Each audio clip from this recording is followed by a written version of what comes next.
To be inside the Thompson home and see monkeys caged inside and lions and bears caged outside is something a local doctor will never forget. Tonight he shares his photos and memories of Terry Thompson. With 10 TV's Kevin Landers, it's new at 5. Kevin? Well, those who knew Terry Thompson say he treated his animals like his own children, even naming them all.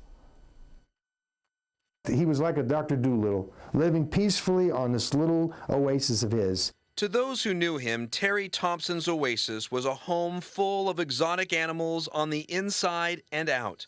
You'd have to say they were well cared for. Dr. Robert Masson is one of the few people invited inside Thompson's exotic animal farm. And he had grizzly bears and panthers and mountain lions, and he knew everyone by name. He says the Terry he knew is not the man people are hearing about today.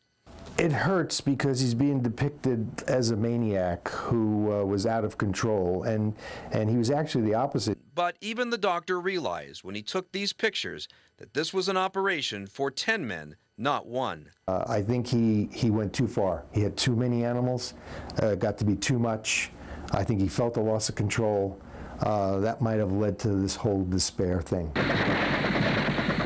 That despair, the doctor believes, began when Thompson was in Vietnam.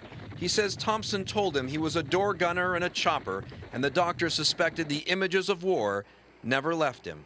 And I think he was trying to be a recluse, trying to withdraw from society, from his Vietnam trauma. But Thompson's life was falling apart in other ways. After his arrest on federal gun charges, Dr. Masson says Thompson's finances dried up and caring for the animals suddenly became out of reach. He says there were marital problems as well. It would lead to one final act. And this was the act of a man in total despair, where he went around his last act of, or last statement, whatever you want to call it, where he opened up all the cages and then took his own life. But that's not how his friend plans to remember him. Instead, his memories come from the photos from that November visit last year, seeing Terry at peace with his four-legged children. He was like a true Dr. Dolittle, you know, and I'm sorry it ended this way. Now, Dr. Masson, he said he asked Terry Thompson why he had so many animals. The doctor said, "Because I love them and I'm a conservationist." Why he would release the animals knowing they could possibly meet their demise, that answer remains a mystery. Kevin Landers, 10 TV News.